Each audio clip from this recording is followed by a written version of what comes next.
എന്താ ഇത്? ആരെങ്കിലും വന്ന് കരച്ചിൽ കണ്ട? വരട്ടെ, എനിക്ക് എന്നെ കൊണ്ട് പറ്റുന്നില്ല. അതൊന്നും എന്റെ മനസ്സിൽ നിന്ന് പോകുന്നില്ല. എനിക്ക് ശരിക്കൊന്ന് കിടന്നു ഉറങ്ങാൻ പോലും പറ്റുന്നില്ല. അപ്പൊ നീയായിട്ട് തന്നെ കൊലയ്ക്ക് കൊടുക്കുമല്ലേ? കൊലപാതകമായത് ജീവിതകാലം മുഴുവൻ ഞാൻ അകത്ത് കിടക്കേണ്ടി വരും. അതിനു വേണ്ടിയാണോ നീ ഇങ്ങനെ കരച്ചിലും പിടിച്ചിലായിട്ട് നടക്കുന്നത്? ഒരു കള്ളം പറയാത്ത ഞാൻ എങ്ങനെയാ ഗോപാലേട്ട ഇത്രയും വലിയൊരു രഹസ്യം കൊണ്ട് നടക്കുന്നത്?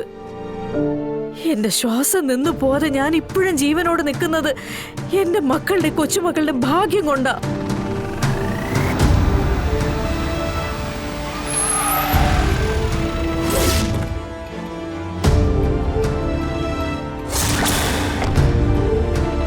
എനിക്ക് എന്റെ മനസാക്ഷിയെ വഞ്ചിച്ചുകൊണ്ട് മുന്നോട്ട് പോകാനാവില്ല ഗോപാലേട്ട.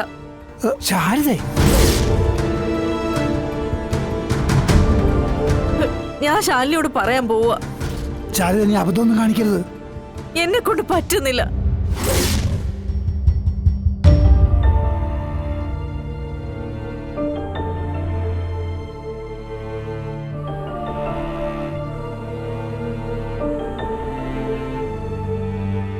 എന്താ എന്തോ കാര്യമായിട്ട് സംസാരിച്ചോണ്ടിരിക്കുകയായിരുന്നല്ലോ, അതും പൂജാമുറിയില്. അമ്മേ, എന്താ പ്രശ്നം? എന്തേ ഞാൻ വന്നപ്പോ നിർത്തിയേ? മോളെ, നിന്റെ അമ്മയ്ക്ക് എപ്പോഴും എന്നെ കുറ്റപ്പെടുത്താനല്ലേ നേരമുള്ളൂ.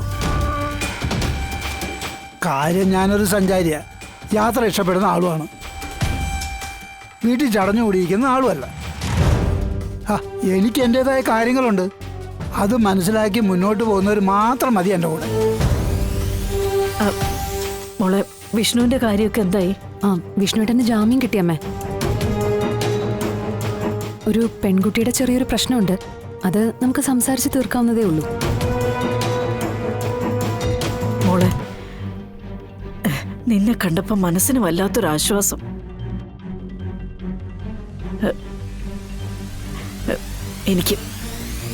എനിക്ക് നിന്നോടൊരു കാര്യം പറയാനുണ്ട്. എന്താ അമ്മേ?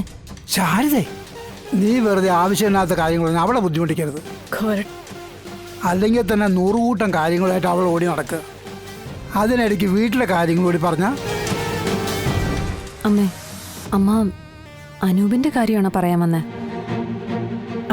മോളെ, എനിക്ക്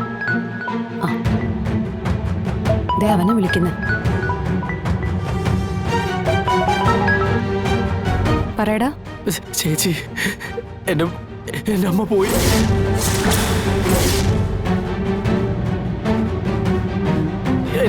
എന്റെ അമ്മ എന്നെ വിട്ടു പോയി. അനുപേ, എന്താ? അച്ഛൻ വന്നിട്ടുണ്ടെങ്കിൽ അച്ഛനോടൊന്ന് പറയണം, അമ്മ ഒന്ന് കാണണമെന്ന്.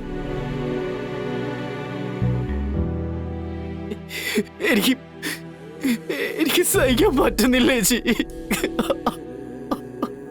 എടാ, നീ ഇങ്ങനെ കരയല്ലേ?